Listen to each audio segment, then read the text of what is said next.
Awesome. Thanks, Kate. Hi, everyone. My name is Ella Driscoll, and welcome to the Essential Substance Abuse webinar series. Today, Dr. Ken Winters will be presenting adolescent brain maturation and health intersections on the developmental highway. This training series is brought to you by the Native American, Indian, and Alaska Native Addiction Technology Transfer Center. We are part of the ATTC network, which also includes 10 regional centers, 5 international centers, a network coordinating office, and the National Hispanic and Latino ATTC.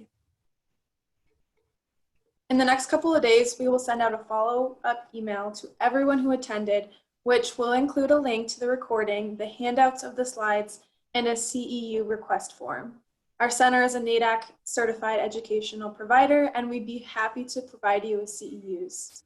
We are currently waiving any fees for CEUs during quarantine. And when we send out our follow-up email, you can simply reply to the email and request a certificate for your attendance. Immediately following today's webinar, you'll be redirected to our GIPRA evaluation. This survey takes just a few minutes to complete and asks about your satisfaction with the event. This feedback is critical for our future work, and we truly value your opinion, and we would greatly appreciate your time in sharing your thoughts with us. You will be muted for the duration of this webinar. Please use the chat feature to share your questions and your comments, and we will address them as well as we can, and we will save any that we aren't able to cover today for future sessions.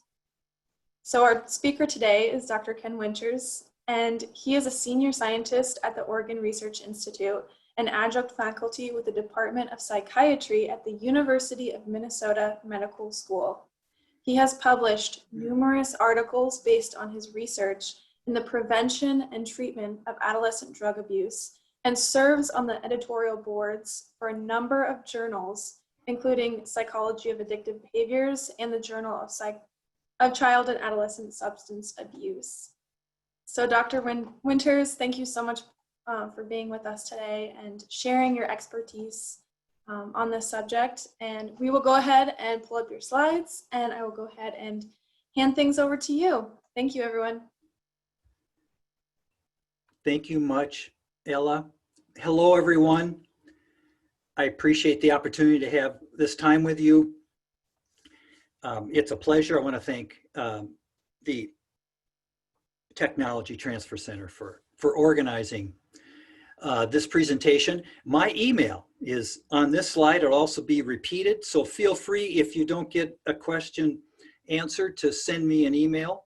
You're also going to get access to this if you want to listen to it again, or if you like some slides that either with this viewing or your next viewing, you might say, boy, that slide would sure be good when I'm making a presentation. Just send me an email.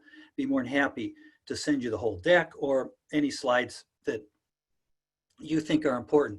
There is one slide I can think of for sure that's really good for parents. And if you're giving parent talks, I'm hoping you might think that will be useful.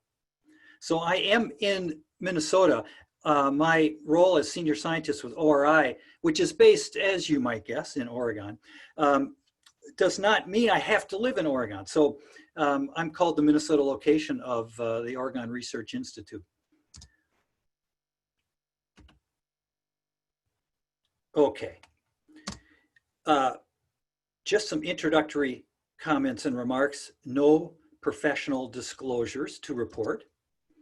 Some background material that you may find useful that is free to download or to view. One is a great PDF from the National Academies, and The Promise of Adolescence, Realizing Opportunity for All Youth. A recent document does a great job of talking about the challenges of being a teenager, as well as the opportunities of this unique developmental period. It's very readable, and it's science-based. Two books I like, one on the left from David Walsh, which was written about 20 years ago. It's still quite good. Why Do They Act That Way? He calls this a survival guide to the adolescent brain for you, meaning parents, and your teen. So it's a book I recommend to parents and suggest that they read it and have their teenager read it and then discuss it. And then Anthony Wolf's book is also quite good, among many others, but I like it for various reasons, in part because of the great title. Get Out of My Life is the title you can read, but the subtitle below it is, But First, Can You Drive Me and Cheryl to the Mall? A clever title that reflects perhaps many features of adolescent brain development, and you hopefully will connect that statement with some of the upcoming information. There are a lot of YouTube videos on teen brain development. My favorite is from Sarah Jane Blakemore. It's about 10, 15 minutes, well done. Walks you through not only just the neurobiology, not too technical on that end, but just how that information about neurobiology and the medical aspect of brain development can help us understand teenage behavior. And then my last resource is from Harvard. The Center on the Developing Child is a great science-based resource that has both very technical reports as well as videos and resources for the community, teenagers, parents, service providers. So going to that site, developingchild.harvard.edu, you could see what's available there, do some window shopping. Now, they focus a lot on child development as opposed to adolescent development, but that's okay because so much of what's being learned about children's brain development does inform a lot about what we are starting to learn about adolescent brain development.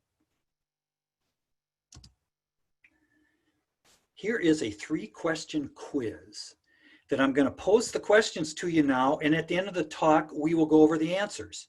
Hopefully you'll see throughout my talk insights that'll help with these questions. First one, the minimum legal age for what so-called privilege is being moved up from age 18 to age 21 in many states or communities. Second one, what lifestyle choices during adolescence promote good brain development? And then a specific drug abuse topic, which is more harmful to the developing brain? Chronic heavy use of marijuana or chronic heavy drinking? We'll come back to those 3 at the end. Here are the 4 sections of my talk. So topic 1, overview of the neuroscience underlying brain development. Perhaps the heart of the talk is section 2, where I'll intersect developing brain with issues of drug use, mental health, and the role of early experiences. So hang in there for section 3. Hopefully you'll see this as important clinical implications of all of this for you working with teenagers, whether it's prevention, education, treatment, and then a summary. Some introductory comments. So my effort to make a direct link between brain function and structure and human behavior, you have to proceed cautiously. The data provide us insights and implications and assumptions, but you have to be careful about not over assuming, oh, we can make a case for this behavior because of this brain function or this brain structure. I'll try to remind you at various times where we have to proceed cautiously. This is still an emerging science. Many of the studies are based on small and non-diverse samples. I'll mention at the end of the talk a significant major effort in the United States to study brain development with much larger and diverse samples. It's ongoing at this present time. And then a reminder, I don't know of any evidence that suggests normal brain development process differs just based on race or ethnicity.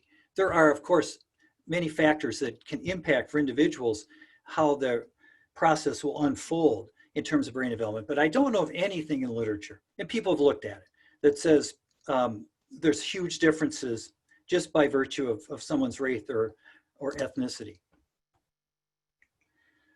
Now, there is a heavy spotlight in my talk on the neuroscience part of brain development and its impact on adolescent behavior, but I don't want you to think I'm diminishing the role of environment and social determinants on adolescent behavior.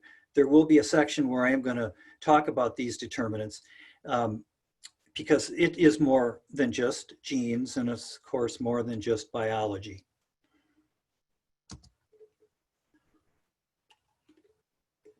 why not give you the main points of my talk right up front so you can see what's coming up in the next 80 minutes or so. And so there's really three major conclusions or issues and points I'm trying to make. Number one, the maturation of the adolescent brain likely contributes to behaviors that are characteristic of this developmental period. So this is where neuroscientists and developmental psychologists are trying to link the function and processes of brain development with what we see in adolescent behavior. Obviously, keep in mind, can't make it a definitive dogmatic claims, but people are making assumptions, drawing links. We'll talk about that. This maturation process likely informs our understanding of risk for substance use disorders and other behavioral disorders. So this is an important point in my talk, that adolescent brain development, the process that's going on during these important years, may be important factors of risk for developing a substance use disorder or having problems with other behavioral or mental disorders. My third point, hopefully the biggest take home, is that you can leverage teen brain science when you work with teenagers and parents. So there are 6 points I'm going to make along those lines. I'm going to show you these 6 right now as a tip of the iceberg type view of them. At the end, I'm going to walk you through all 6 in more detail, but I'm going to talk about how teaching young people about their brain development is, I think, very important these days, because it can impact their normal development and impact how they deal with stress, and of course have downstream implications for mental health. I'm going to emphasize the importance, if you're in the prevention field, to use evidence-based programs. I'll talk about what are some of the keys to evidence-based. For treatment folks, there's 2 big issues I'm going to raise. One of them is just the importance of earlier the treatment, the better. And so this, of course, places importance on screening and referring and getting treatment for young people if they're starting to show early signs of a disorder. The second treatment-based point is the importance of using evidence-based treatment strategies. The good news behind that point is, I think if you dissect and look carefully at all the evidence-based treatment programs, you'll see that there's many, I call it teen brain friendly features. And that's good news. Some of these programs were developed before we even understood a lot about teen brain development, but I think authors and the science, steered those programs towards what they realized were very good at connecting teenagers and engaging young people. And I call them teen brain friendly programs. The 5th one, the importance of increasing young people about cannabis use. So I call it increasing the youth cannabis IQ. I think there's a lot of misperceptions and myths about cannabis by young people, and I think there are ways you can address that. Cannabis is a topic I'll bring up quite a bit downstream, because not only because it's important for the teen brain to think about any use of an intoxicant, but because of the lay of the land in America, where we're getting more pro-marijuana movements, more states legalizing it, it's, I think, becoming even more an issue than it was a decade back. And the last is my point about teaching parents about brain development. I'll show you some resources for that. That's a good slide there. Good cartoon from an UK cartoonist. Okay. Topic 1, a brief overview about brain development.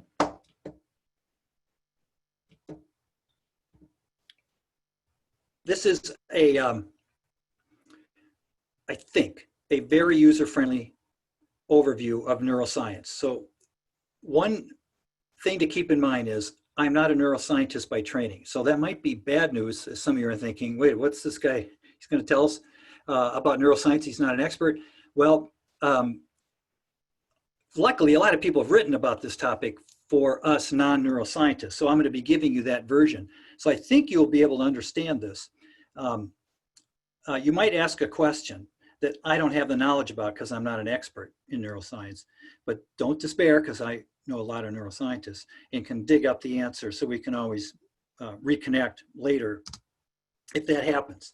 So there's two big themes that have come out on the brain development science during the teen years. And one of them is that, somewhat of a surprise, is that the brain continues to mature until about age 25. An interesting age, isn't it? Because I only know of one thing in America where a privilege kicks in without a lot of restrictions or other conditions at age 25, and that's renting a car.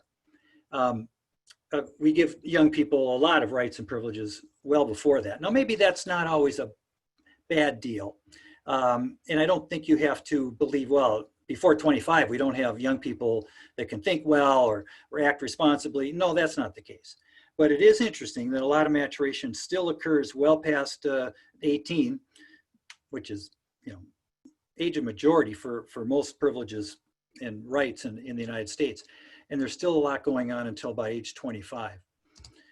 The other big principle is the way the brain's developing in the teen years, particularly in the middle teens, right around that 14 to 17 age range. There's this big difference between parts of the brain that are maturing a little faster than other parts. And this was a principle talked a lot about in David Walsh's book. And he talks about the brakes and the gas pedal. And the part of the brain that is the so-called brakes, which would be the prefrontal cortex region, the region more in the front of the brain that helps resist impulses and delay gratification. That part of the brain is maturing slower than what he calls the accelerator or the gas pedal of the brain, which has to do more with excitement, motivation, emotion, which are regions a little bit further back in the brain.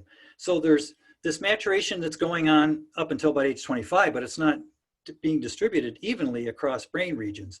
There's this significant differential. This image here shows you a time-lapse representation of brain maturation. As things are getting blue there, that's the brain's process of maturation, a combination of something called synaptic pruning and something called myelination. But to the left is my reminder to you.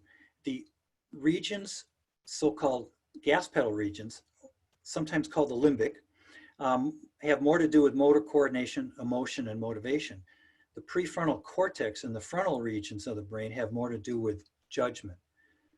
So when I talk to parents about teen brain development, the image I give them is the Nike swish with the ad, "Just do it." That's somewhat reflective of a teen brain. Going forward, deciding not thoughtfully to do something that looks like could be a risk, looks like it's exciting, might be getting pushed by friends, without pausing and reflecting, without second thought. Teaching teenagers skills on second thought, which means, okay, pausing, I'm going to think about it again. I'm not going to leap right towards my first thought. Maybe I should consider consequences, consider the risk, consider the health implications, consider all kinds of things. That's a big plus. It's not as easy for teenagers to do that second thought type process. It is believed because of the way the brain is developing. Somewhat complicated slide, but look at the top. There's three models. These are representations. These are reflect data, but they're representations of data. So the first box that I haven't read would be one way to show you how in our current society, we give rights and privileges, or so-called status of age of majority, that accelerate during the teen years, and pretty much by young adulthood, they are all achieved or obtained. To the right, in the next red box, represents the general cognitive capacity of teens. So in many ways, if you look at ages of majority for significant privileges and rights, we are matching and mapping out with the rough representation of how teenage brains are able to process information and have knowledge, cognitive capacity. But the one on the right is kind of the kicker. Look how that curve is reverse. What is this representing? This is cognitive capacity under emotional arousal. So what does this show? That you're not very good at it, or you're not optimal in good cognitive capacity when you're in the throes of some emotional situation until you are an adult. But prior to that, there is not the same cognitive capacity in the absence of emotional arousal. So what conditions can contribute to emotional arousal? Being with friends, being high on drugs, being at a party, obviously socializing. And nowadays we can throw in the mix over-involvement in social media. Developmental psychologists have weighed in on the neuroscience.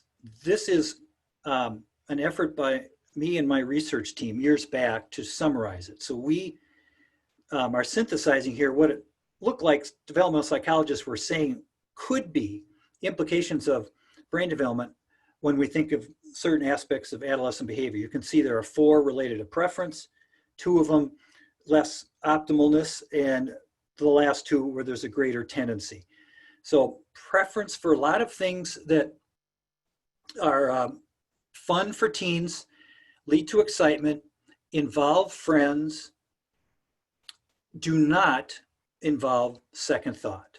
So a classic one be, go to number 6. During the teen years, there's probably less than optimal consideration of negative consequences.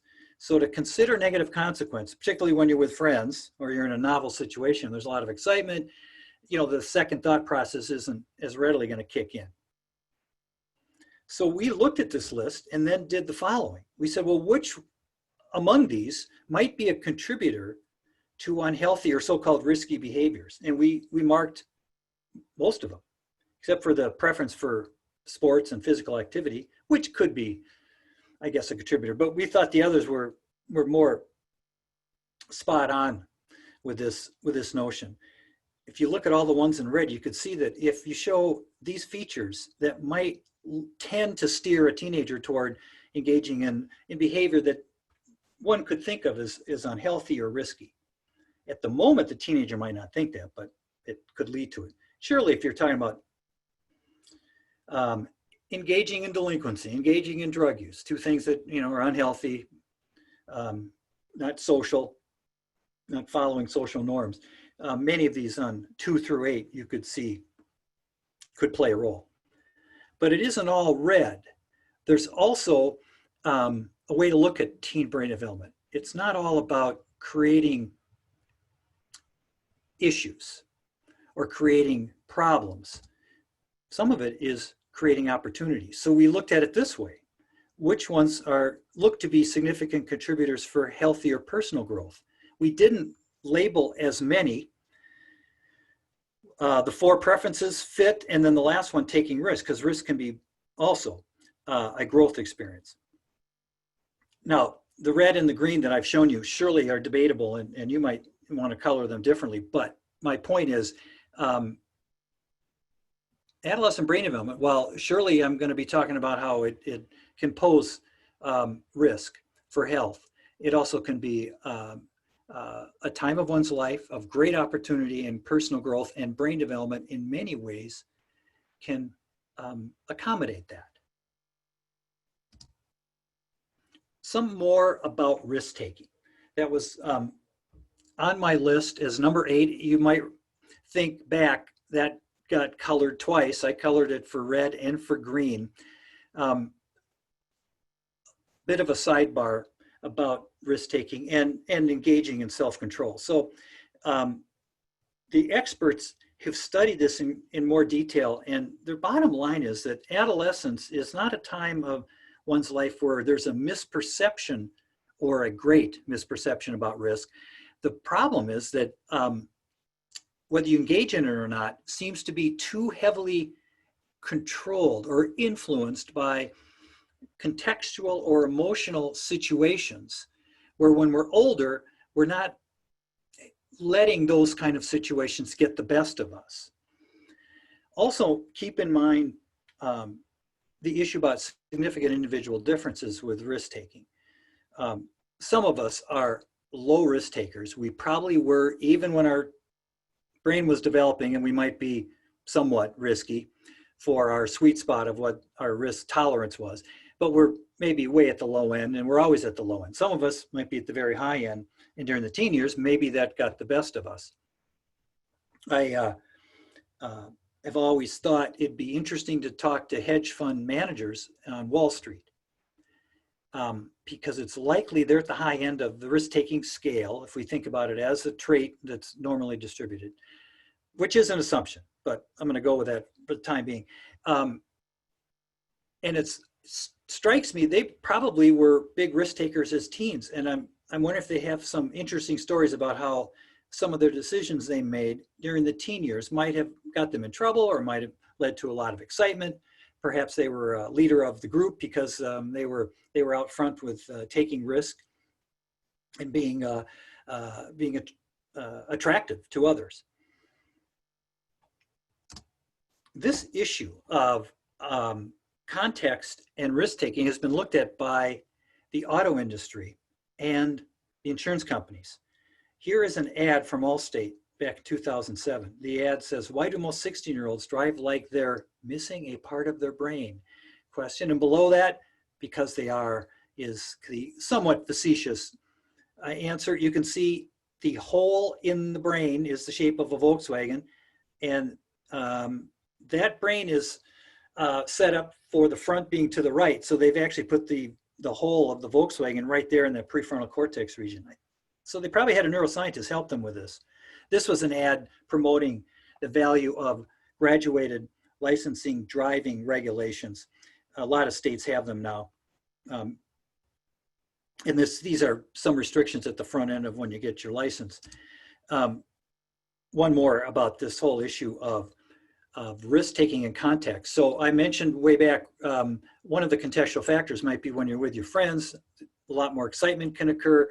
There's the pull of the group. You might get other ideas about risk-taking from others in the group that just further promote your own risk-taking, et cetera, et cetera. A lot of things can go on when you're with friends, and how it might impact your own risk-takingness. Well, this was studied in with a controlled design where they had individuals of 3 different age groups, adolescents, young adults, and adults, sit in a simulated driving apparatus. And then they're measured for how well they're driving in simulated driving experiences. So the data are not real driving, it's all simulated. So they can set it up so they can measure to the extent to which you took risky decisions behind the simulated wheel. And they can also measure the number of crashes, simulated crashes that occurred while you were engaged in the simulated driving tasks. So 3 groups, they've started out first round of experience with this. They were just by themselves in the simulated car. And that's the blue bars, the light blue bars, shows you the percent of risky decisions and the number of crashes, 2 sets, A and B. So what do you notice about the 3 age groups, adolescents, young adults, and adults? The height of the blue bars is relatively the same. There were no statistical differences between the 3. But then round 2 of this task, they had individuals bring a friend with them, a friend that they chose, and that friend was to sit next to them in the simulated car as a simulated passenger, and then they had them go through the tasks again, and they measured risky decisions and number of crashes. So there was one group that showed, I'm going to call it the peer effect, that is, having a peer really altered their behavior, and it was only the adolescent group that showed that, and in that risk-taking, negative outcome direction, more risky decisions and more simulated crashes. The other 2 groups didn't have an effect of the peer. The physical act of driving is within the purview of teenagers. They probably got enough cognitive capacity and physical skill to do it. But you throw in a curveball, such as a peer, or of course, other factors. Of course, texting, impairment due to substances, these factors are probably going to affect the adolescent more than experienced drivers.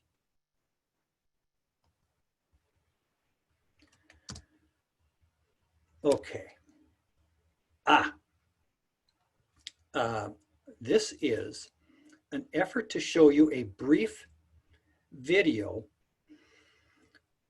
of the marshmallow test. Some of you may know about this test. It's a challenge of your self-control, and it can be done with all age groups. This video is going to show you the marshmallow test being implemented to young children. It is one way to measure crudely self-control. Can you hold back and not grab the marshmallow? Because if you hold back and show delay of gratification, you'll get a bigger reward at the end. Or are you finding it too difficult to wait and you decide to grab the marshmallow, even though you know you might not be getting more at the end? So let's see if this works.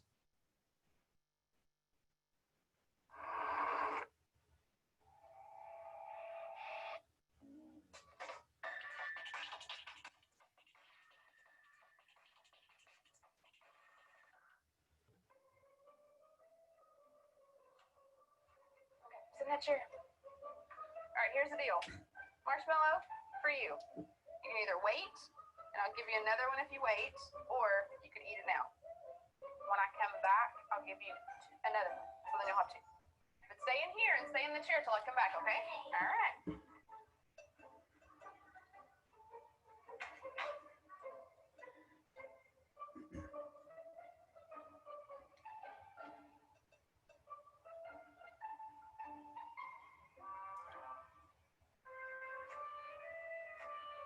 I'm gonna go do something, and then I'll come back.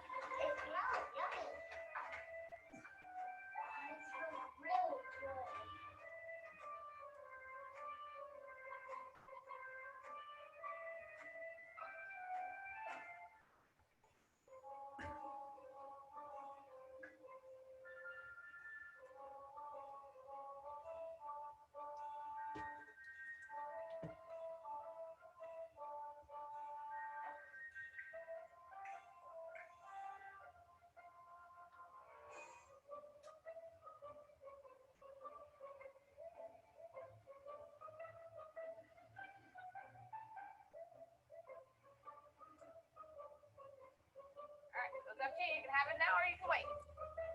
Okay?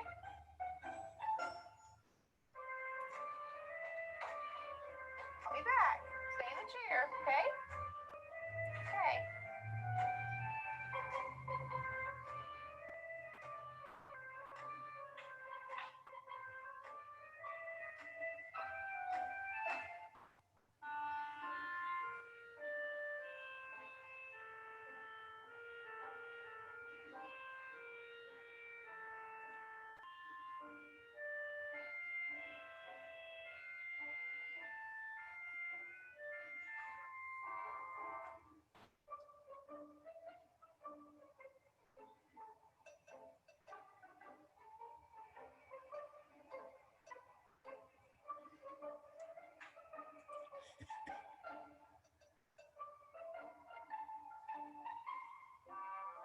All right, so I'm gonna leave and then I'll come back, okay? So you can either eat it right now or you can wait. Either way, okay?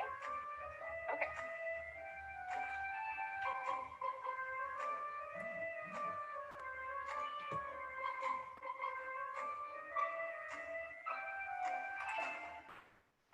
How'd you do? Did you do good? You did? You wanted to eat it, didn't you? Yeah. So that's why you had to give me another one? Okay, now you can have both.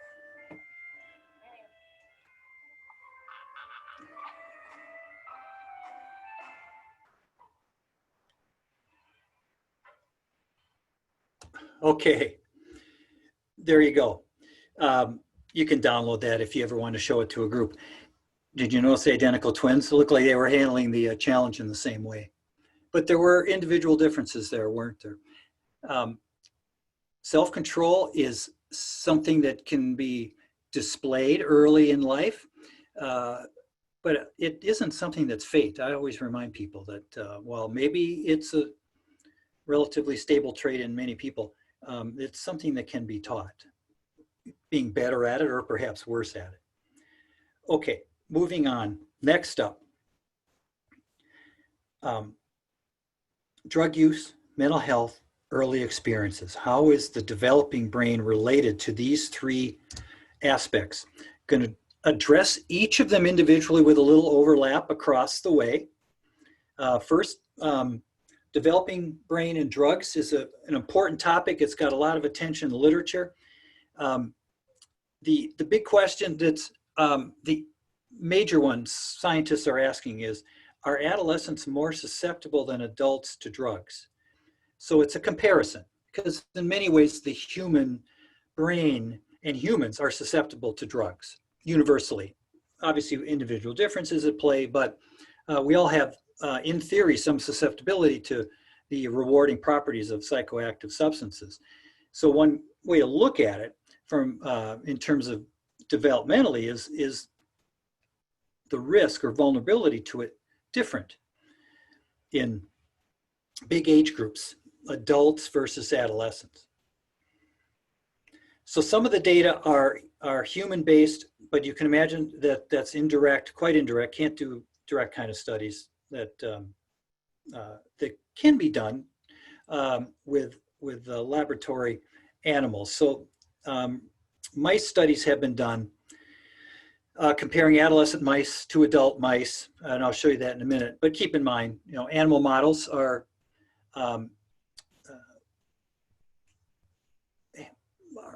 represent data that have to be viewed cautiously.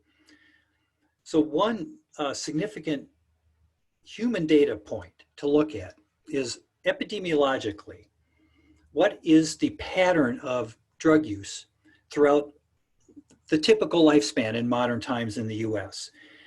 And data over decades, except for one indice, shows that the peak of substance use and the pattern of intensity of use is in the teen years.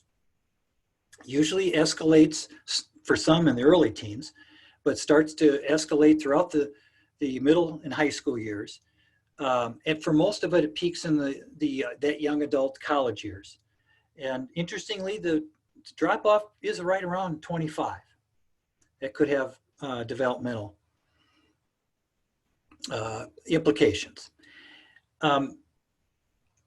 The one indice is the frequency of days of drinking alcohol. That tends to actually accelerate in the adult years, and this might have a lot to do with the structure of adolescence and school, meaning you wait till weekends for many of them and don't have perhaps the same luxury of drinking throughout the week. But the other indices are, interestingly, show pretty much the same pattern. Drug use starts early and peaks in the teen years. That early use is a harbinger of whether you have a risk for later addiction. So alcohol and marijuana are compared on this slide, and it shows you the intersection of the age of onset of use and the probability of having a substance use disorder, dependence as DSM-4 defined, later in life, at some point in life. So the way to read the data is go to the far left bar, the two bars there above the less than or equal to 13. So that means that if you started either alcohol or marijuana before the age of 13 or at age 13, your risk of developing an alcohol dependence problem would be near 50%, and your risk for developing a marijuana dependence problem would be near 20%. And you can see the later you hold off starting use, the lower your probability of having a lifelong problem. More specific about alcohol and then about marijuana. So studies have looked at sensitivity to the acute sedative effects and motor impairment effects of alcohol, compared adolescents and adults, not in human studies, but in the mice studies. So adolescent mice have been compared with how they respond immediately, acutely, to the effects of alcohol. And one of the ways is with this water maze test. So mice are put in the water tank. The mice don't like water. They try to find the platform, and you can measure how good they are at swimming. That's essentially the dependent measure. So you measure adolescent mice and adult mice for this, and it turns out both age groups are similar when they're not intoxicated. Then you inject alcohol into both types of mice, and what happens? the adolescent mice do a better job at it. They actually swim better, find that platform quicker and with less distractions than the adult mice. Well, that's interesting. So it's another way of suggesting that the short term, those acute effects of alcohol, they don't kick in as significantly for adolescents compared to adults. And this might be contributed to why heavy drinking can occur. Then there's also been studies that looked at the social behavior of alcohol and comparing adolescent and adult mice. So as you all know, alcohol can have a social disinhibitory effect, making us feel a little bit more comfortable socially. You can measure social behavior in mice when they're intoxicated or not, and then you can compare age groups, etc. And what happens is you find that both mice can be very sociable when not intoxicated. But when you get them ingested with alcohol, the adolescent mice show a greater impact, more social behavior than the adult mice. So one way of saying is the adolescent mice are more impacted by the social disinhibitory effects of alcohol. So these two data points, being less sensitive to the negative effects of intoxication and being more sensitive to the positive effects, that surely could contribute to wanting to drink, continuing to drink, binge drinking, and not realizing that you should stop. And of course, that could lead to more problems downstream for the adolescent compared to the adult. Sidebar on binge drinking, a longitudinal study recently was published. And this was good because it both included neuroimaging data as well as other measures. And so they measured longitudinally teenagers age 14 and then again at 16 and then at 19. And they looked at binge drinking patterns across those time frames. And then they did measures of neuroimaging and personality data, and they looked at the intersection of those and found that for those that were doing the most binge drinking during those years from 14 to 19, they had more disruption in their frontal connectivity, neural frontal connectivity. Even though it was a small sample, it's important, important data. So with disruptions in that connectivity, that could mean more cognitive impairment and more impairment in judgment. Because as you know from about 15 minutes ago, the frontal regions of the brain have more to do with exercising judgment and resisting impulses and delaying gratification. So a disruption there could contribute to more problems in doing a good job with those skills. And the personality data were consistent with the neuroimaging data. Those that were binge drinking the most showed slower developmental improvement of impulse control. So they had impulse control tasks, not the marshmallow test, but something similar. And so the binge drinking group showed poor performance with those tasks compared to the group that was not binge drinking or binge drinking much less. Next up, marijuana. It's worthy of our discussion. As a setup, I want to remind you that THC, the active ingredient in marijuana, impacts many regions of the brain. Those black dots represent where we have cannabinoid receptors in the brain. That is where THC would bind to and have an impact and activate those receptors. And you can see they are throughout multiple regions of the brain that have to do with motor coordination, judgment, sensation, etc. So it's a very powerful drug when you take cannabis, and the THC is something we have to be concerned about regardless of age.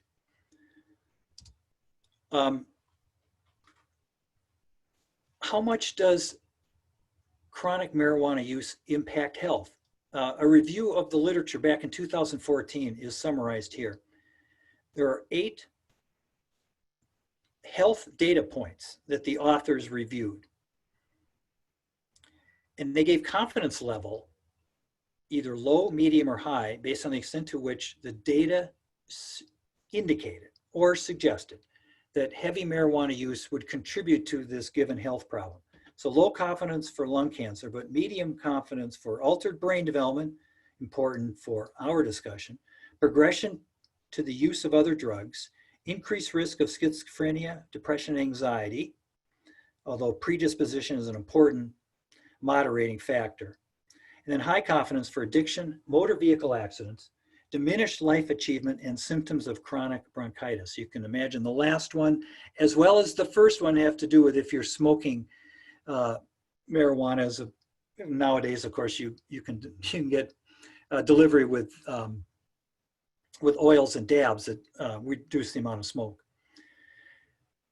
Well, the authors also looked at these health points and commented whether there was data suggesting that these health problems were more pronounced if the heavy marijuana use began during adolescence. So I've colored the 4 that the authors said did have a link between early onset and this health problem: altered brain development, increased risk for mental illness, increased risk for addiction, and diminished life satisfaction. So there were 8 that they commented on, but 4 of the 8, they further commented that these health issues, health problems, would be more pronounced if marijuana use began during the adolescent years. Interesting study looking at the history of marijuana use and its possible impact on IQ, called the Dunedin study out of New Zealand. It got attention years ago. I thought I'd briefly mention it to you because it is an interesting longitudinal study that has, I think, spurred the interest in the United States to try to replicate it. Anyway, this slide shows you 5 age groups: 13, 18, 21, 32, and 38. These are the ages at which the sample of about 1,000 New Zealanders were assessed for many health factors, but starting at age 13 and then again at 38. So I put them in red. Those 2 data points are when the participants were given an IQ test. So they got an IQ estimate at age 13, which they think is before most people would have started to use drugs. And then again at 38. Now they use developmentally appropriate IQ tests. And for what it's worth, IQ test is, got its weaknesses and flaws. And it's only, I think, one way of measuring cognitive capacity and intelligence. But they use standardized tests. Then they also measured substance use and history of substance use, starting at age 18, and then again at the 21-year, 32-year, and 38-year assessment points. I put in box that 18 years because at that point they first asked about substance use, and then if somebody had already used, they asked, how young were you when you first used? So they wanted to get whether there was early onset use or did it just start at age 18. So with these data points, they looked at changes in IQ. So this is a complicated slide. I'm going to go right to the far right where you see the drop box in red, and you see it pointing to a big red bar that's hanging below. All these bars are hanging below the line that's across 0. It tells us, these data, that when you measured changes in IQ from age 13 to 38, you got a significant drop in IQ among those individuals that used heavily of marijuana and they started their use before age 18. I call them the early and heavy users. And the average IQ drop was 8 points, average of 8 IQ points. The other groups had some drop. The difference between the red and the blue is all the red bars represent those that started to use marijuana before age 18. The blue means you waited till after 18 to use marijuana. The And the three different columns represent whether you had one diagnosis of cannabis use disorder, 2 or 3 throughout those 4 green time periods. Remember 18, 20, in the early 30s and late 30s. Anyway, so it does measure chronicity as well as onset. There's still some drop in IQ points if you weren't as heavy a user as the far right group, but it wasn't as significant. And it does, for some of these data points, they don't reach statistical significance. One of the problems with the Dunedin study is the sample sizes are far from ideal. You only started with about 1,000. And then when you figure out, well, who used marijuana, and then we got to make groups into early and late onset, and then you got the 3 severity groups, et cetera, you can realize the sample size are getting pretty small. So I have in above the bars, all the colored bars, new boxes with numbers. That's the sample size. So we wouldn't want to state the connection between IQ drop and marijuana just based on the Dunedin study, because it's important, it's longitudinal, it's provocative, but it still suffers from small sample size. More on that later, how the United States is trying to look at this topic and related ones more rigorously.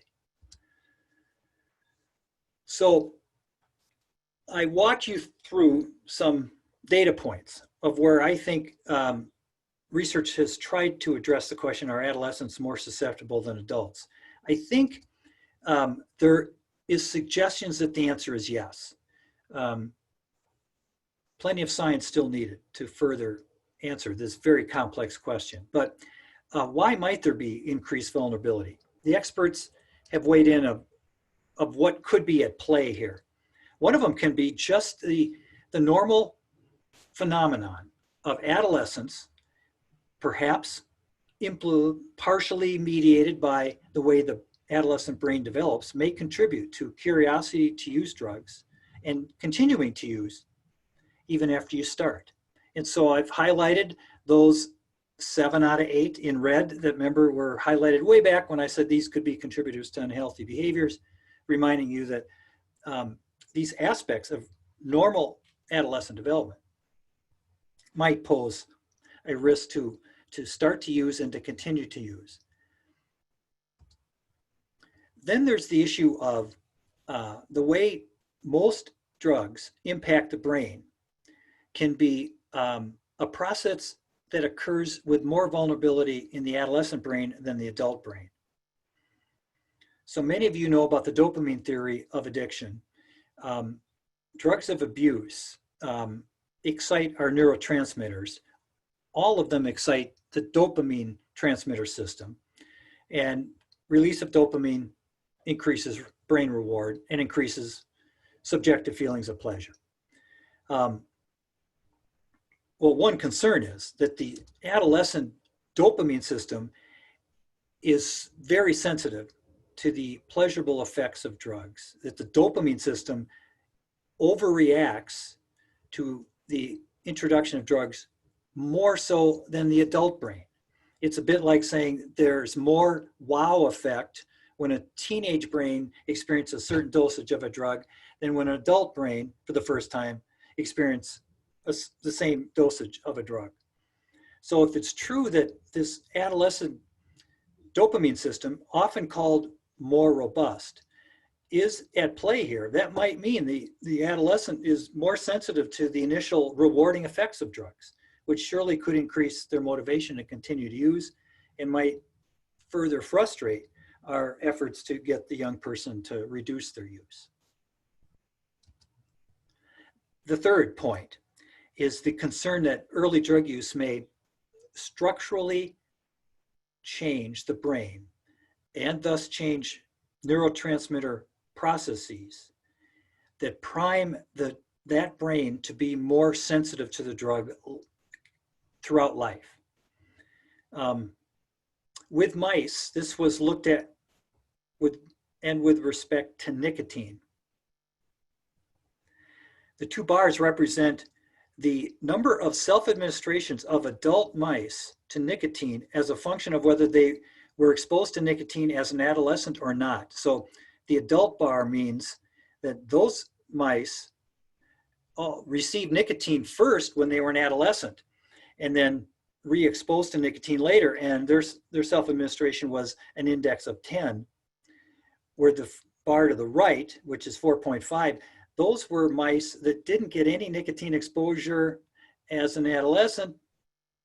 They got exposed to nicotine for the first time as an adult, and they just self-administered about half the amounts. If you're interested in more on this, there's a very interesting, kind of dense article, dense in the sense of scientifically, a lot of neuroscience behind it, but it's called The Nicotine Gateway Effects on Adolescent Substance Use. And here's a soundbite from this article. There is a large collection of clinical and preclinical evidence that adolescent nicotine exposure influences long-term molecular, biochemical, and functional changes in the brain that encourage subsequent drug abuse.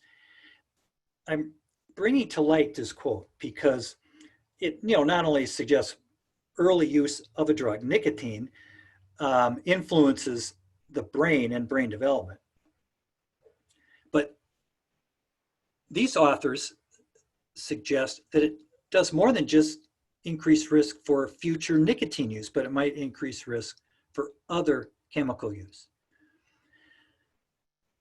Obviously an important topic. It's getting studied a lot.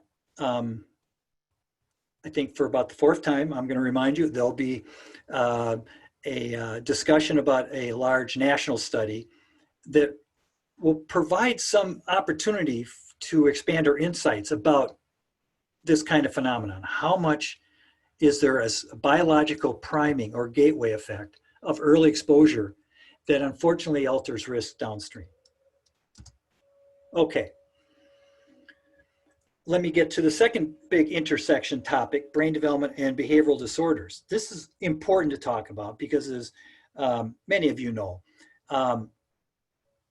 there are several adolescent onset mental and behavioral disorders, and many of these have been linked to some kind of problem or alteration in the neural development process. I have a list here of those that are onset during adolescence, and for which there's at least some data to suggest that some kind of alteration in brain development might be at play. Now that could be due to genes, it could be due to environmental factors, toxicity, etc. But the concern is that with brain development alteration, there is a pathway towards risk for many behavioral or mental disorders, and that these start to show up during adolescence.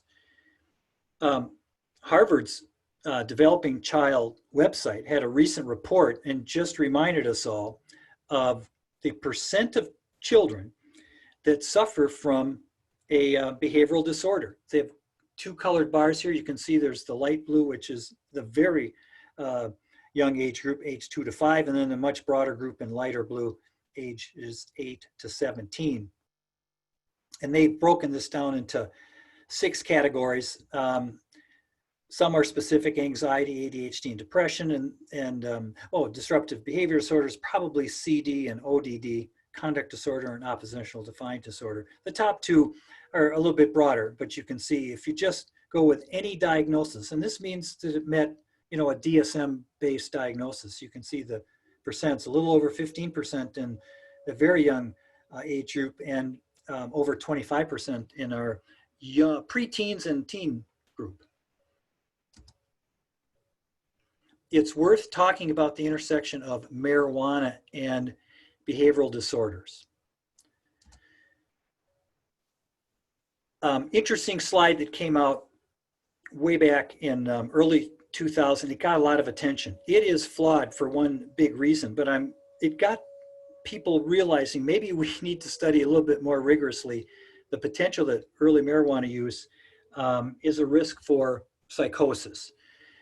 This looked at epidemiological data and connected the prevalence of past year serious mental disorder with lifetime marijuana use, and then further divided up the sample as a function of when the marijuana use started. So the way you read this is go to the far left. That orange bar, below it, it says less than age 12, and above it says 21. So this represents data that said for individuals that said they started to use marijuana, age 12 or younger, 21% of them reported at the point at which they got the survey already experiencing a serious mental illness. And then you can see how the rate of serious mental illness is much less as a function of waiting later to use marijuana. A concern that perhaps early marijuana use altered neurochemical development, important neurotransmitter processes, and maybe that contributed to mental illness. There's other explanations though, aren't there? This could just be marking a risk factor. Those that have early signs of psychosis, and when they're young, they might drift towards marijuana use because they feel like it provides some kind of relief, the so-called psychological medication factor. So it's surely not causal, but it got people to think we got to try to get more serious with our studies on this. This is another way to look at the topic with a little different angle. So 3 bars, alcohol, cannabis, and then a collapsed any drug, which is alcohol, cannabis, or any other drug. The numbers above the bars is the years earlier that psychosis onsetted in those that used the drug compared to a group that had psychosis that didn't use any drugs at all. That's a little confusing, so I'm going to go right to the middle bar because that's the one with the most significance, the cannabis bar. Above it, it says 2.7.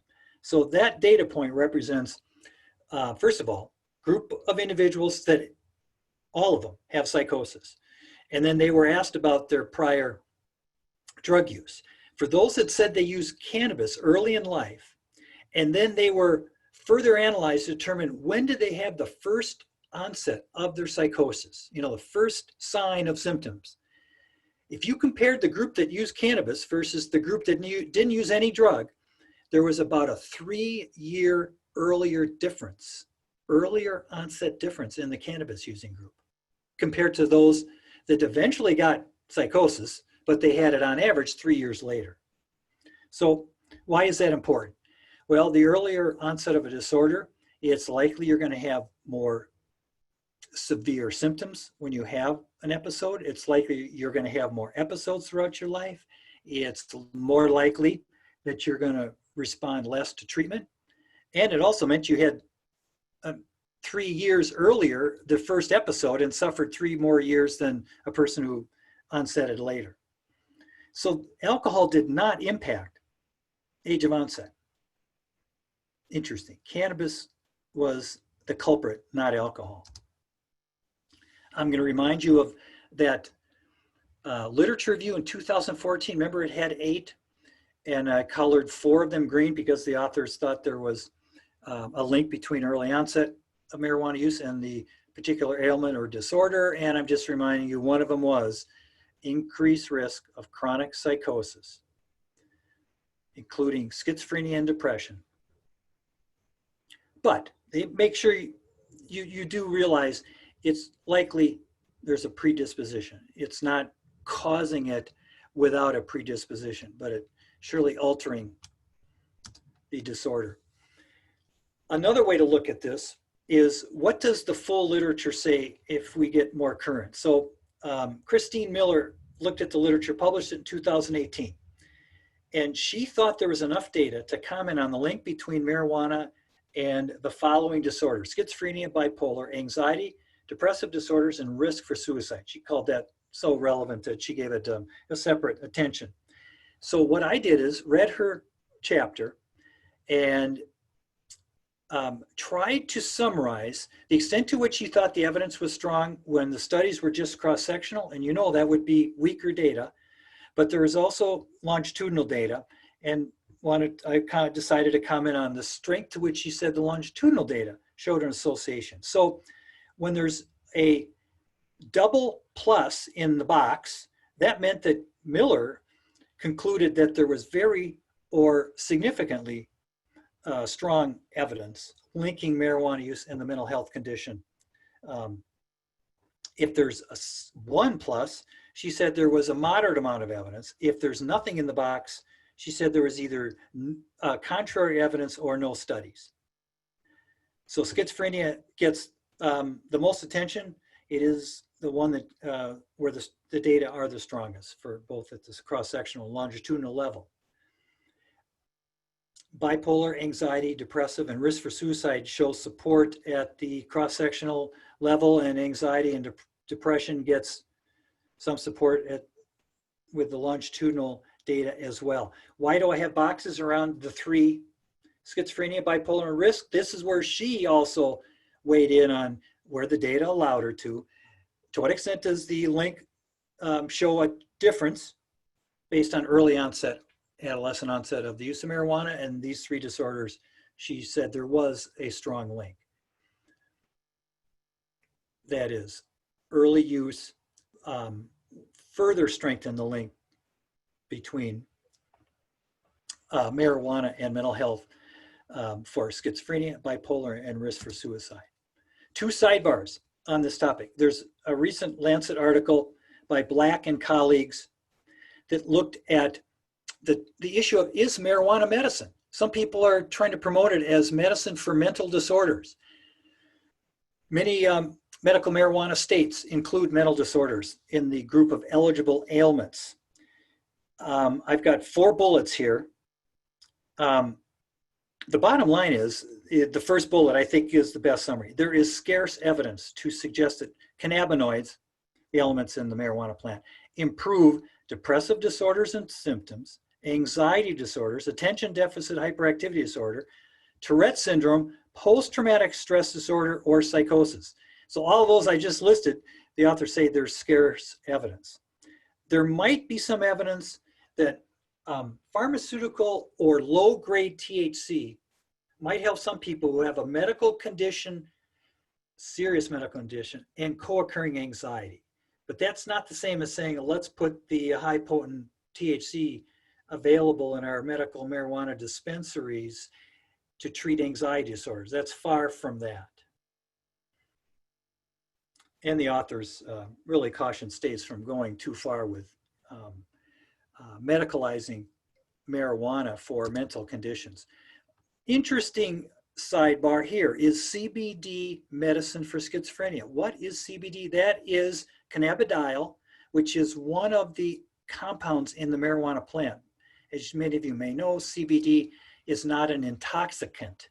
It is approved for as Epidiolex, an FDA medication. Epidiolex, I should say FDA approved medication called Epidiolex. And that has been approved to treat serious childhood seizure disorders. But CBD has been looked at for other things. Maybe it has wider medicinal value. Recent study suggests maybe it's going to help those with schizophrenia. Now, this isn't saying THC works for schizophrenia or smoking marijuana works for schizophrenia. That's very different. So we'll see. It was a small sample, but it got 6 weeks of evaluation, and they did have a placebo group. And so the CBD group did perform better. But for this to get forward, they'll have to have a larger sample and have a longer follow-up. Stay tuned on that one. So just as I exit this topic of mental health and marijuana, a reminder. Early drug use, such as alcohol, marijuana, it may be a marker for somebody that is at risk for that disorder. A concern among experts is, even if it's a risk, it may unfortunately alter the trajectory of that disorder in a negative way. And keep in mind, there might be a higher rate of drug use among those with these risk factors because they're self-medicating. And so they're finding some relief, albeit temporary, with the use of psychoactive substances. Okay. The impact of early experiences on the developing brain and subsequent health and well-being. I am going to point you to an interesting soundbite quote from that website I think you might like, developingchild.harvard.edu. The science of child development shows that the foundation for sound mental health is built early in life. as early experiences, which include children's relationships with parents, caregivers, relatives, teachers, and peers, shape the architecture of the developing brain. It's so important that the environment is supportive of the child and the adolescent in so many ways, and it surely looks to be quite important for good brain development. I want to give you the array of hope quote from the website. Some individuals demonstrate remarkable capacities to overcome the severe challenges of early, persistent maltreatment, trauma, and emotional harm. I think that's important to remember, that there is resiliency, and learning more about it could be very valuable for prevention and treatment efforts. Most potential mental health problems will not become mental health problems if we respond to them early. A call for early screening and early treatment. An example of how early experiences can alter brain development in a positive way. So a study looked at parental support, comparing groups that varied on the amount of maternal support they were receiving during preschool years. Okay, so you got a great range. Those children that had more parental support had more hippocampus volume. So why do we care about that? Hippocampus, a region of the brain that is important for memory, and the greater volume or strength you have and the neural connections in your hippocampus, it's likely you're going to have better memory and better learning. But it also showed that more hippocampus volume was associated with better emotional regulation. So it might even have an important role in strengthening the limbic system, that emotional region, and providing a better coping mechanism for young people. As you can see, better memory and better emotional regulation probably is quite significant for a young person, and represents two wonderful assets. Well, we know that childhood traumatic stress can last well beyond childhood, and it can have significant impact on learning and mental health. And it's why it's so important to screen for it and do our best in addressing it. We don't have time in this presentation to go through all the various screening and treatment strategies for children that suffer from adverse childhood experiences and events. Hopefully you'll see perhaps a little bit when I get to some of the clinical implications, but at least we are recognizing the toxicity of experiencing early stress and the importance that communities, families, schools, health professionals in addressing it, reducing it, and treating it when it exists. Perhaps not a news bulletin, a study that looked at the difference in two groups of children that experienced early life quite differently. One group was a group of orphans, and they were compared to children who had parents. And there were many measures as they looked downstream at the development. But one of the big differences they found was that the children who were deprived of parents early in life, they had greater problems with gastrointestinal symptoms, suggesting stress problems. And they also showed more symptoms of anxiety measured across a 5-year period. Greater problems with anxiety and even a greater physical secondary problem that can be caused by experience with early stress and having excessive problems with anxiety. Clinical implications. Remember, I had 5 of them. Number 1, teaching young people about brain development and its importance to health. My experience as teenagers really enjoy learning about brain science, both normal adolescent brain development, as well as what are impacts when you make certain decisions about life, when you experience certain things, whether they're good or bad. Here are 3 resources. I've broken them into where their focus are.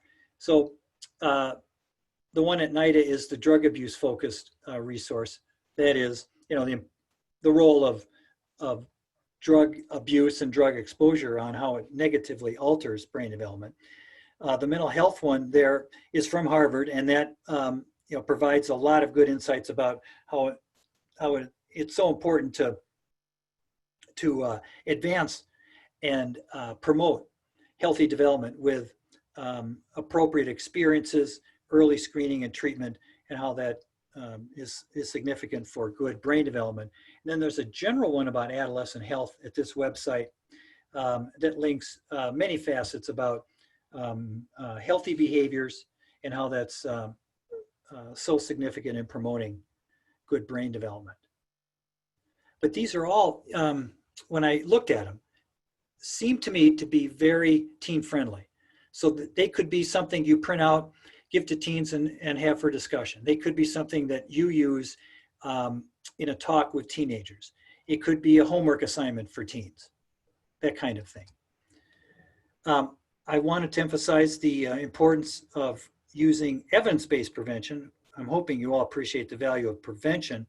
If for those interested in the preventing drug abuse, you may know about NIDA's research guide. There's a second edition.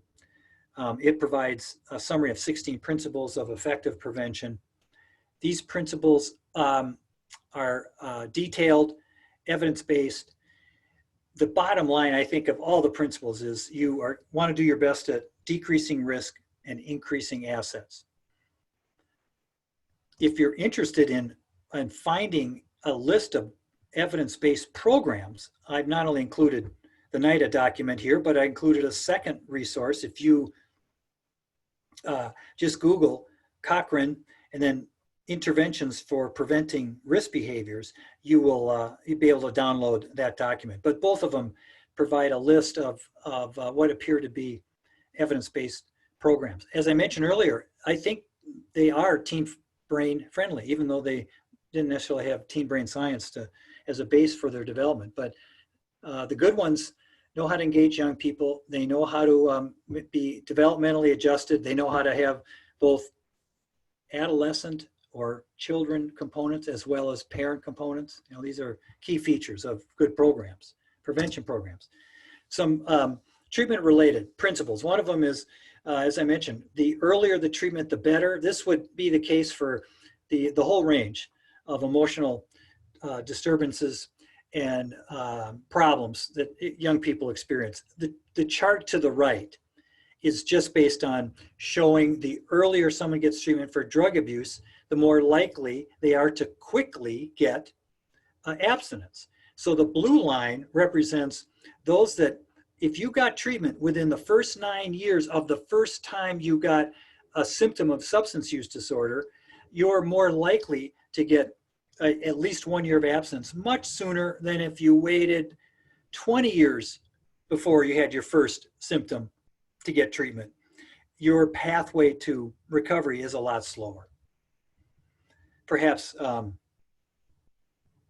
common sense, but it does speak to the importance of when a person starts to show early signs of a substance use problem, getting some kind of intervention or treatment is so valuable. Quick sidebar, many of you may know about the SBIRT model, screening, brief intervention, referral to treatment model. It's a great way to put more tools in everyone's toolbox when you want to try to screen for as many teenagers as possible, and for those that look like they have an early version of and mild moderate version of a problem, to be able to implement a user-friendly brief intervention. And it's one way to get the so-called careers of a substance abuser much shorter. If you Google SBIRT for adolescents, you'll find some great free resources.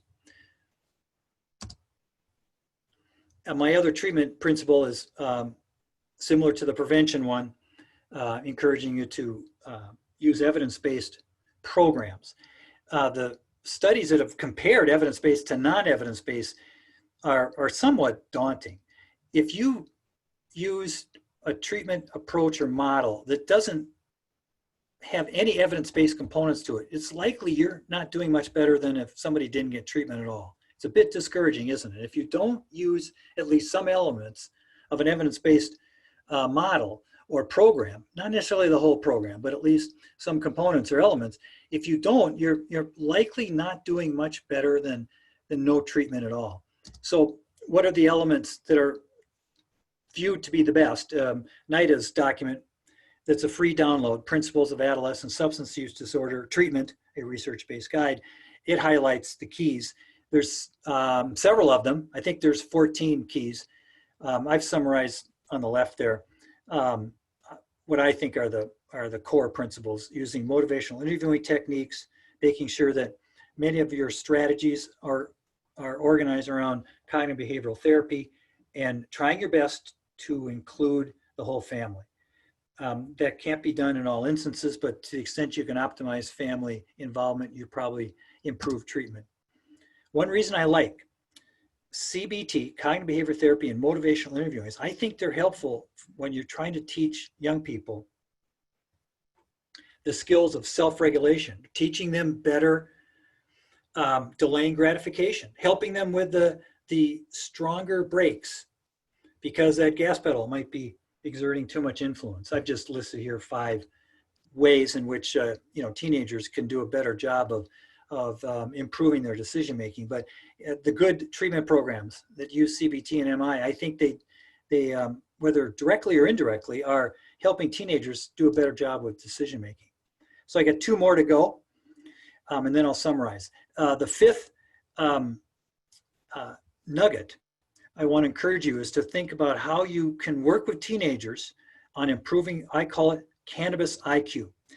I've got 2 websites here where you can download documents that are set up to provide both what are myths and what are facts. And teenagers hold many myths about cannabis, maybe a lot of adults do too. But there is a lot of science to help address what I think are very weak or sloppy or very misguided myths about marijuana. And young people realizing there's another side of the story, and that it's not just what the social media side of it or the pro-marijuana side of it says, is very important. This can be done as a prevention program with schools in general, with your clients in treatment. And if you're working with youngsters that are getting treatment for a mental behavioral disorder, this is a topic that should be addressed, because marijuana use might be either in their picture or something that's going to happen soon. And then for parents, the one I feel like you could download, print out, and use this in any parent talk.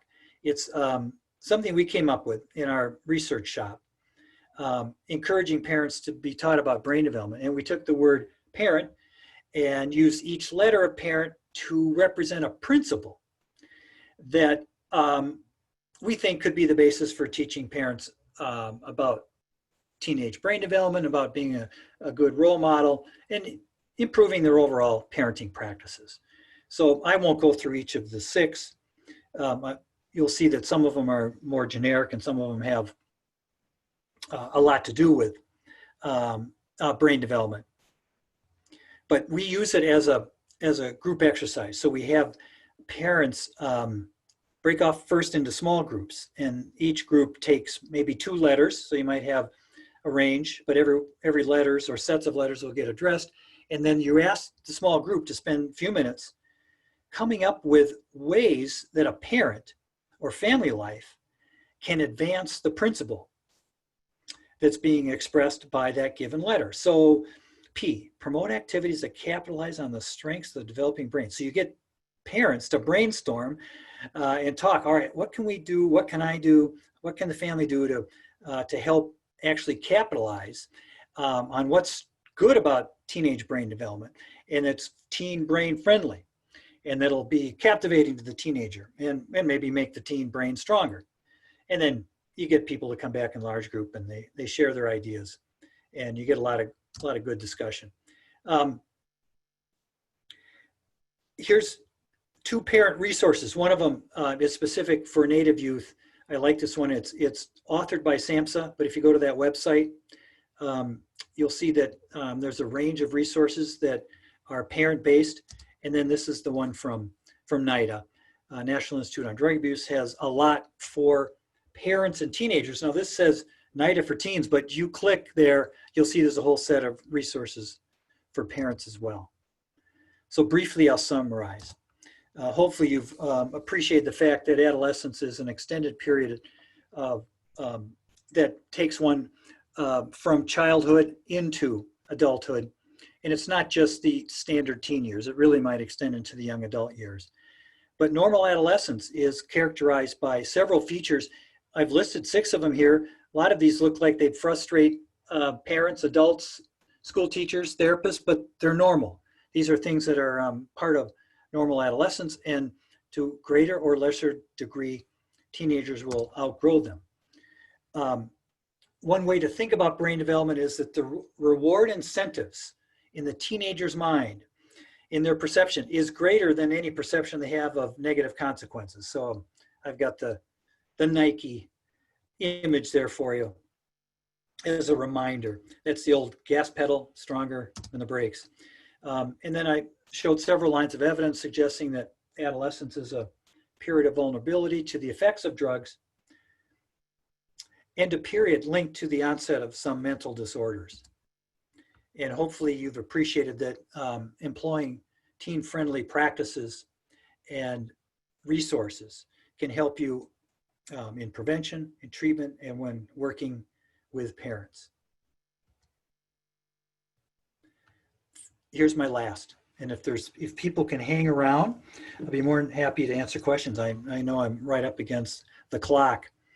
Several times I mentioned the United States is trying to be out in front with an advanced, high-powered, very impressive study that can further help us inform what does adolescent brain development look like in modern times, and how does drug use and environmental experiences alter or change, whether it's negative or positive ways, that brain development. So there's this very significant longitudinal study called the Adolescent Brain and Cognitive Development, ABCD study. It's underway. I think it's in its 4th year, but the idea is to recruit 13,000 children, preteens, and then follow them for several years. So 13,000 is a lot more than the roughly 1,000 from the Dunedin study that, remember, I said had interesting data, but the sample sizes for the subgroups were so small, one has to wonder. But so with this large sample, downstream, we'll be able to really, I think, take advantage of some impressive longitudinal data. The minimum legal age for what privilege is being moved up from 18 to 21 in many states. I bet most of you realize I was talking about nicotine or tobacco products. Our state here in Minnesota just moved it up to 21. And before that, many communities had. What lifestyle choices promotes good brain development? Now, I didn't directly answer that, but except for, hopefully you would have put drug use, being drug-free during the teen years likely promotes, but I have others. Having parent-guardian support, healthy diet, sufficient sleep, involvement in music. Doesn't necessarily mean you have to play an instrument, but enjoying music, listening to it, and daily exercise are all good. All good to support healthy brain development. And then what is more harmful? Chronic heavy marijuana use or chronic heavy drinking? You know what? We don't know yet. I'm calling it a good question because both might be severely harmful, but it's not clear that one is more or less harmful than the other. I, of course, hope that teenagers stay away from both of those habits, and I hope that you also have that principle in mind when you work with young people. Okay. Thank you for this opportunity.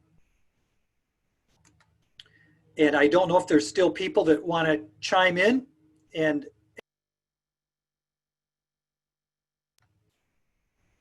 to stick around.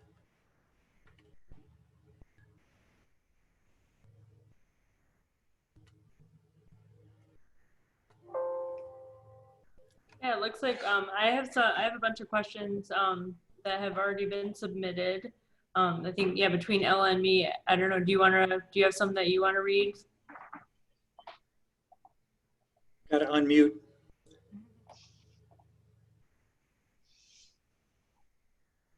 Oh, you're still muted, Ella. One of the top questions was, what are your thoughts about how the impact of social isolation due to the COVID-19 pandemic may affect adolescent brain development? Yeah, great question. And I mean, it's worrisome. If it occurred for extended periods, and then it gets more worrisome. But I generally subscribe to the principle that humans are very adaptive, including young people. So this current version of social isolation is still limited to some degree. I know it kind of started back March for many.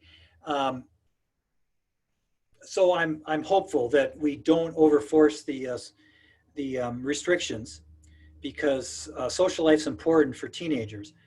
I also worry more or less, depending on, well, what's the home life like? So think of all the urban dwelling Americans in big cities that don't have a lot of luxuries to go outside to where you might have other luxuries in other geographic regions. So, you know, the social isolation is also moderated a lot by where are young people living. As most of you probably realize, you probably don't learn as well if it's virtual compared to in person. I'm not saying there aren't some kids for which that is not the case, but from what I've read from educational psychologists and experts, the learning aspect is probably also taking a hit, negative hit, by virtue of having to do too much of it virtual. Can I add a sidebar? Because that question reminded me of a discussion I listened to among experts about to what extent is the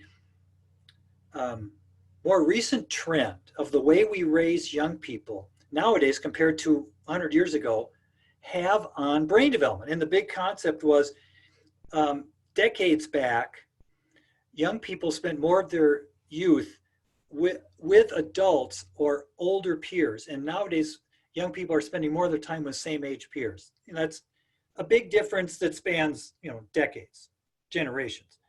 But there's a question about, does that have an impact on brain development? Hard to study. It got some people thinking that because there's a big difference, and to the extent peer influence, you know, alters brain development, you know, that might mean, oh, we got more, you know, significant peer influence having an impact on brain development than ever before.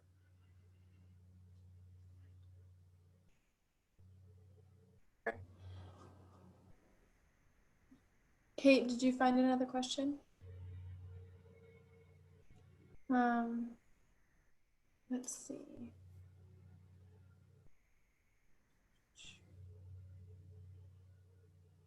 There was someone who was wondering about early childhood. Cynthia Scott, what are the implications for kids on their early development when they're placed in daycare versus parental supervision? So I am not an expert in that literature, but what I do remember when I've come across experts or read about it is so far people have not found that to be having a deleterious effect so far. And I'm, you know, as you can imagine, well, what's the quality of it? Is it great daycare or not? You can imagine enriched daycare environments versus non-enriched. So my hunch is that being fearful that, oh my gosh, daycare is going to be a detriment to my child's development and growth would not be a position I would take. Do what you can to find, you know, good daycare. And what does that mean? Well, it's not overcrowded. You know, the adults there are very good at connecting with kids. They provide some kind of emotional support. As that one set of literature suggests, emotional support by adults during the childhood years Hopefully it comes from parents and in the home or guardians in the home, but it of course can come from other adults in a child's day is important. Definitely. Well, thank you so much for answering the questions and for the presentation. We can send the rest of the questions to Dr. Winters to answer later on and send those out in the follow-up. So awesome. Feel free to send more questions. Thank you all. You all have a great rest of the week. Yeah, thank you. I'll just mention too, I know a number of our advisory council members were on and we're sending questions too, and I just appreciate your involvement as always. So yeah, thanks again for that. And yeah, thank you, Ella, and thank you, Dr. Winters. This has been a really wonderful session, and it's always so fascinating to hear all the things that the brain can do. So yeah, it's very exciting, and I can tell from the comments and everything too that people have been really enjoying this session. So yeah, with that, I think we'll finish up for today. And like we said, Ella said, we'll compile these questions, and if we have to have another session, we will beg Dr. Winters to come back and maybe follow this up with another one. So thank you so much. We could call it Stump the Expert. That sounds good. Awesome. Well, thank you all and have a good day.